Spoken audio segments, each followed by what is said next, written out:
Hello learners, हाजिर हूँ मैं आपके सामने एक नई वीडियो और बिल्कुल नए कॉन्सेप्ट के साथ। और मेरा नाम है अनुभव शुक्ला और मैं आपको पढ़ाने आया हूँ यहाँ पे मैथमेटिक्स। और स्वागत करता हूँ आप सभी का हमारे अपने YouTube channel result Orient academy में। और यार आज का जो लेक्चर है वो बहुत ही इम्पॉर्टेंट है। और देखो यार, इसको समझने के लिए बस थोड़ा सा दिमाग लगाना है और आपको कुछ नहीं करना है, ठीक है। और मेरे साथ जुड़े रहना है और वीडियो को एंड तक देखना है ताकि बिल्कुल भी कहीं भी डाउट ना रहे। और यार अगर डाउट होता भी है ना तो नीचे कमेंट सेक्शन में ज़रूर ज़रूर बताएं, उसका मैं आंसर आप लोगों को दूंगा, या सीधे हमारी ईमेल में बताएं जो कि डिस्क्रिप्शन में दिया हुआ है, ठीक है। तो यार बिना देरी के शुरू करते हैं आज का लेक्चर, ठीक है। तो हेडिंग लगाओ फंक्शंस, ठीक है। और यार ये बहुत बहुत बहुत इम्पोर्टेंट है, इजी भी है। अब फंक्शन क्या होता है, हम लोग रिलेशंस पढ़ चुके हैं कि रिलेशन क्या होता है, ठीक है। अगर नहीं पढ़ा है तो जाके हमारी प्लेलिस्ट को चेक करें, डायरेक्टली आपको मिल जाएगा वहाँ से लेक्चर, ठीक है। तो रिलेशन क्या होता था, किसी भी ए क्रॉस बी का सबसेट होता था, ठीक है। लेकिन अगर उसी रिलेशन में मैं कुछ रूल लगा दूं, ठीक है, कोई रूल लगा दूं और जो कि एसोसिएट होगा एलिमेंट्स ऑफ सेट ए या सेट बी के, ठीक है। जो एलिमेंट सेट ए के होंगे वो किसी रूल से बंधे होंगे जिसका जो है हमें रिजल्ट मिलेगा, एक यूनिक रिजल्ट मिलेगा जो कि सेट बी में होगा, ठीक है। ऐसे रिलेशन में अगर कोई भी रूल लगा दें तो वो फंक्शन कहलाता है, ठीक है। और इसकी जो डेफिनेशन है वो कुछ इस तरह से है, for any two non empty sets A and B, a function f is defined from A to B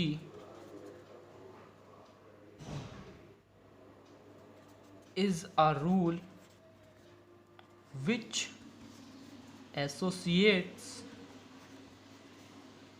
each element of set A to a unique element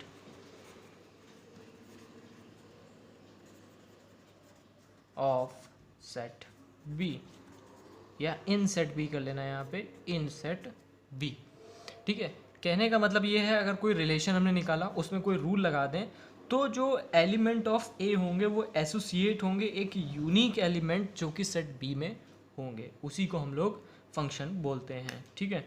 अगर हमें दिखाना है कि कैसे रिप्रेजेंट करते हैं किसी फंक्शन को, तो f such that a to b, यानी कि एक कोई फंक्शन है जो कि ए से बी के बीच में एक फंक्शन है।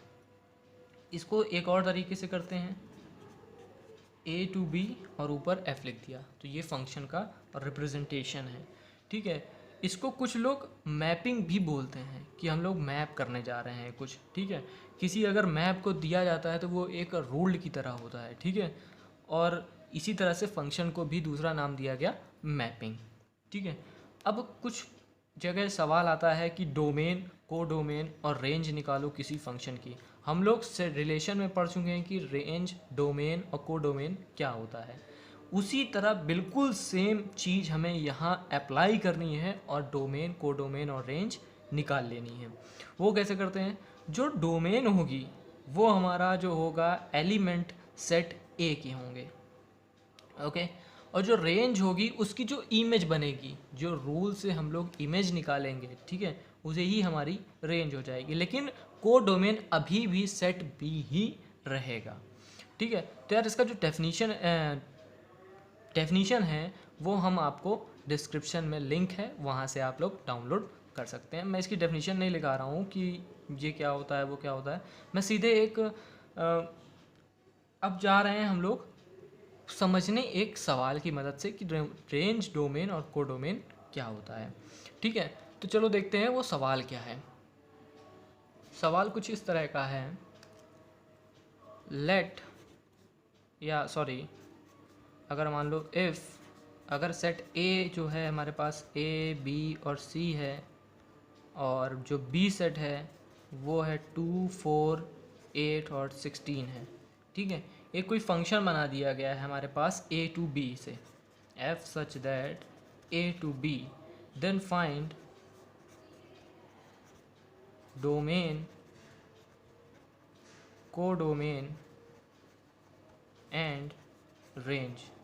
कैसे निकालेंगे? अभी रिलेशन जो है हमें नहीं पता है, क्या रिलेशन किसी तरह से इसको रूल किया गया है वो हमें नहीं पता है, बट मैं सिर्फ और सिर्फ समझाना चाहता हूँ यहाँ पे कि हमें अगर रेंज, डोमेन और कोडोमेन पहचाननी तो कैसे पहचानेंगे।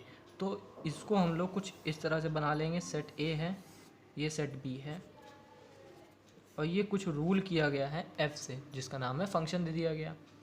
यहाँ लिख दिया ए बी सी। जब कोई रूल दिया गया तो ए से जो इमेज मिलती है वो 2 मिल जाती है, 4 मिल जाती है, 8 मिल जाती है और 16 मिल जाती है। तो ए की जब वैल्यू डालते हैं या कुछ रूल दिया होगा वहाँ पे, वो मुझे नहीं पता है यहाँ पे क्योंकि सवाल में नहीं दिया हुआ है। ठीक है, ये एक एग्जांपल मैं दे रहा हूँ आप लोगों को। और बी से जब किया गया तो वो 4 मिल रही है, सी से जब किया गया तो 8 मिल रही है। ये 16 अलग से एक एलिमेंट हमको मिल गया, एक्स्ट्रा एलिमेंट है, कोई भी दिक्कत नहीं है। ये जो ए बी सी हैं यही हमारी डोमेन है। ठीक है, और जो इसकी इमेज मिल रही है 2, 4, 8 वो हमारी रेंज है, और जो सेट बी है वो हमेशा की तरह कोडोमेन है। तो कोडोमेन जो हो गया वो हमारा हो गया 2, 4, 8 और 16, यानी कि अगर ठीक से कहा जाए तो सेट बी है। ठीक है, अब यार बहुत ही इंपॉर्टेंट चीज़ पढ़ने जा रहे हैं जो कि ग्राफ की मदद से हम लोग समझते हैं। ठीक है, जिसको बोला जाता है, जिसका नाम है सम स्पेशल रियल फंक्शन। इसको बहुत आसान से समझना और समझते हुए हम लोग आगे पढ़ते चले जाएंगे। और यार अगर इसके और भी अच्छे लेक्चर्स चाहिए ना तो आप लोग हमारा पेड एक प्लेटफॉर्म है उसको ज्वाइन कर सकते हैं, जिसका लिंक आपको नीचे डिस्क्रिप्शन में मिल जाएगा। ठीक है, तो वहाँ से आप लोग इसके और भी ग्राफ देख सकते हैं कि मान लो अगर हमारे पास मॉड में x+5 है तो उसका ग्राफ कैसे बनेगा, मॉड में log x+5 है उसका ग्राफ कैसे बनेगा, या log ऑफ x+x² या ग्रेटेस्ट इंटीजर फंक्शन दिया हुआ है तो उसका ग्राफ कैसे बनाएंगे। वो सारे हम लोग जो है पेड प्लेटफॉर्म में पढ़ाते हैं और वहाँ से आप लोग पढ़ सकते हैं। यहाँ पे सिर्फ और सिर्फ बेसिक बता रहा हूँ आप लोगों को, जिससे आप लोगों को बोर्ड्स में मदद मिल जाए। ठीक है, तो चलो शुरू करते हैं some special real function. Heading यही लगा लो, सम स्पेशल रियल फंक्शन। ठीक है, अब ये फंक्शन जो है वो कुछ इस तरह से है, जैसे मान लो हमारे पास y = mx एक लाइन होती है। ठीक है, होती है, तो उसी को नाम दे दिया गया आइडेंटिटी फंक्शन। एक होता है कांस्टेंट फंक्शन, रेसिप्रोकल फंक्शन, ठीक है, मॉडुलस फंक्शन और exponential function, logarithmic function, sine x, cos x, इसको ट्रिग्नोमेट्रिक फंक्शन के नाम दे दिए गए हैं। ठीक है, तो यहाँ पे हम लोग सिर्फ और सिर्फ उनकी रेंज, डोमेन, कोडोमेन और उसका ग्राफ देखेंगे, बेसिक ग्राफ देखेंगे। ठीक है, तो चलो मैं पेज पलट देता हूँ। सबसे पहला जो फंक्शन है वो है आइडेंटिटी फंक्शन। ठीक है, आइडेंटिटी फंक्शन जो होता है वो y = x लाइन होती है एक। ठीक है, जिसका स्लोप जो होता है वो 45 डिग्री होता है। ठीक है, y = mx एक लाइन होती है जहाँ पे स्लोप m है और m की वैल्यू 45 डिग्री है। ठीक है, इसका जो ग्राफ होता है वो मैं बिल्कुल एग्जैक्ट नहीं बना रहा हूँ क्योंकि मेरे पास स्केल नहीं है, बट फिर भी समझने के लिए अगर देखा जाए तो ओरिजिन से पास होते हुए ये 45 डिग्री पे बनता है। तो ये y एक्सिस हो गई और ये x एक्सिस हो गई, और ये जो हमारा ग्राफ है ये y = x है। और यार ये पॉलीनोमियल फंक्शन लग रहा है, तो पॉलीनोमियल फंक्शन की जो डोमेन और रेंज होती है वो रियल नंबर होती है।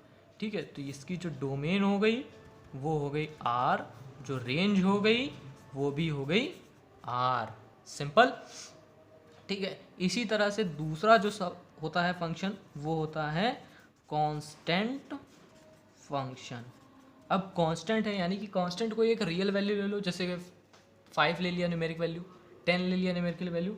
ठीक है, इसी तरह से जो अगर हम इसको एक फंक्शन माने तो फंक्शन का नाम दे सकते हैं fx, इसी तरह से y is equal to f x बोलते हैं, हम हमेशा एफ एक्स को y एक्सेस में दिखाते हैं, इसलिए y is equal to f x मान लिया और एफ एक्स को नाम दे दिया k। अब k एक कांस्टेंट है तो ये एफ एक्स है, यानी कि जब हम y डालेंगे, जैसे जैसे x की वैल्यू डालेंगे तो हमें y की वैल्यू मिल जाएगी, यानी कि ये y x एक्सिस के पैरेलल आएगा। ठीक है, तो जो ग्राफ बनेगा वो कुछ इस तरह का बनेगा। मान लेते हैं ये जो दूरी है वो k है। ठीक है, तो ये जो ग्राफ बना हुआ है वो बना हुआ है y is equal to f x is equal to k. ठीक है, तो ये था हमारा कांस्टेंट फंक्शन। तीसरा फंक्शन जो होता है वो मॉडुलस फंक्शन होता है, तो इसको मैं यही दिखा देता हूँ। ठीक है, मॉडुलस फंक्शन को एक और नाम से जाना जाता है जिसका नाम होता है एब्सोल्यूट फंक्शन। ठीक है, जिसका नाम होता है एब्सोल्यूट फंक्शन। इसकी डेफिनीशन बहुत इंपॉर्टेंट है। ठीक है, अब वो डेफिनीशन क्या है वो देखते हैं। F x is equal to mod x होता है। ठीक है, अब मॉड एक्स है तो इसमें एक निगेटिव वैल्यू भी मिलेगी और एक पॉजिटिव वैल्यू भी मिलेगी। अच्छा, मैंने इसकी डोमेन और रेंज नहीं बताई। इसकी जो डोमेन होती है वो होती है रियल और रेंज जो होती है वो कांस्टेंट होती है। जो के होती है हमारी वही रेंज बन जाती है। तो f x is equal to mod x है। इसकी अगर डेफिनीशन अगर देखें तो एक्स पॉजिटिव का एक्स कब आएगा, जब हमारे पास x ग्रेटर देन और इक्वल टू 0 होगा। If x greater than equal to 0। अब निगेटिव का x कब आएगा, जब if x is less than 0। ठीक है, जब x छोटा होगा तो निगेटिव वैल्यू आएगी, और अगर x बड़ा होगा या पॉजिटिव होगा या 0 होगा तो हमारे पास हमेशा जो आएगा वो पॉजिटिव आएगा। जैसे मान लो F x is equal to -3 दिया हुआ है तो हमारे पास वैल्यू आएगी +3। ये तो हम लोगों ने सीखा हुआ है। बट अगर मान लो हमारे पास कुछ और दिया हुआ है, ठीक है, ये कब आएगा, जब -3 दिया है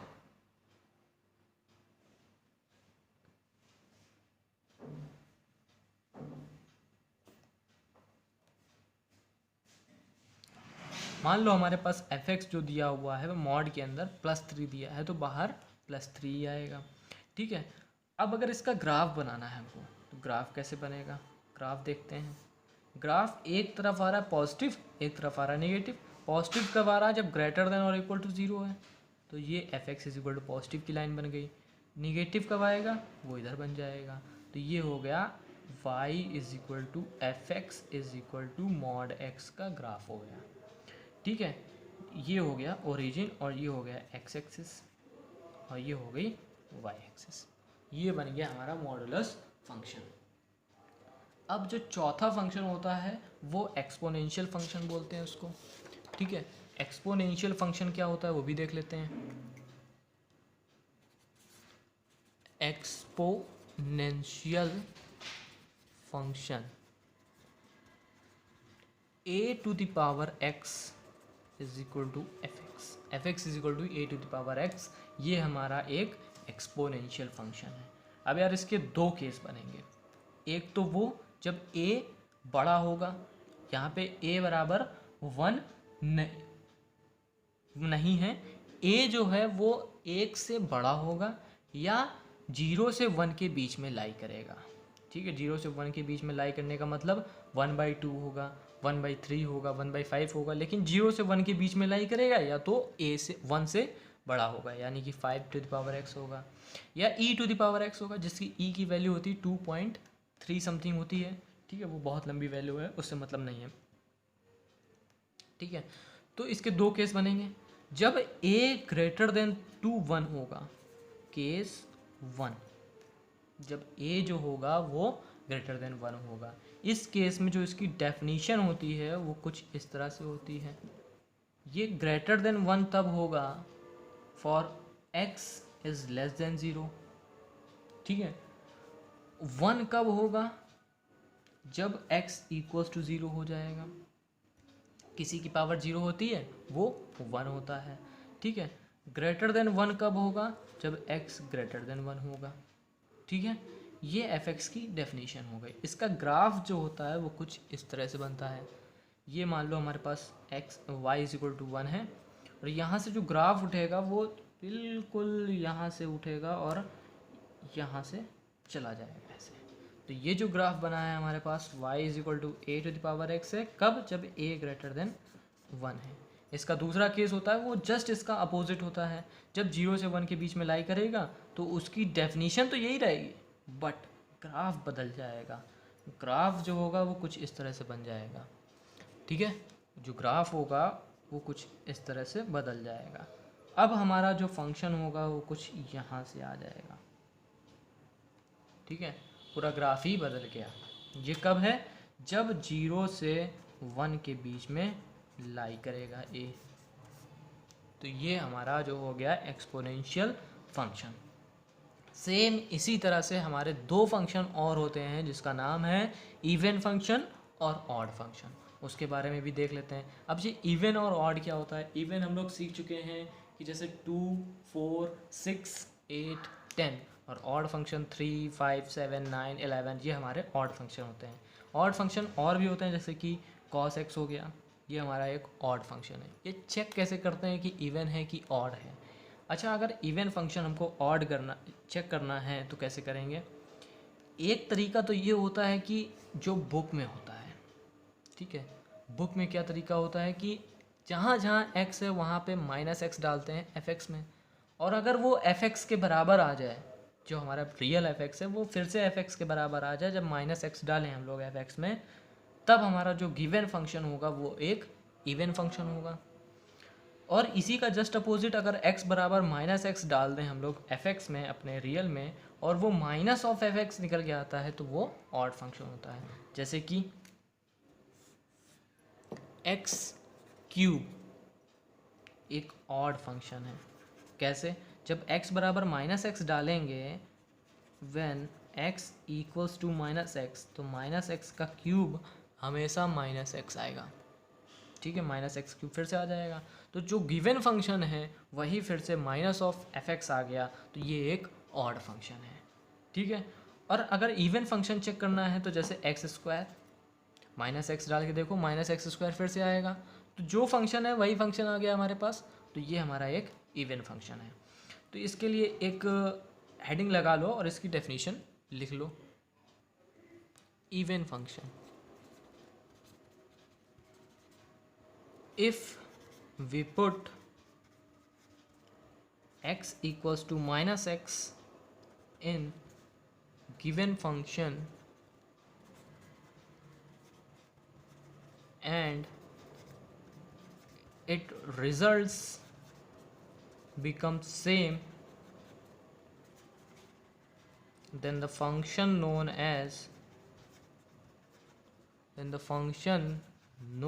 as even function. Okay, example लिख लो इसके। x² sin x एक्सेट्रा, ठीक है। sin x भी एक हमारा इवन फंक्शन है।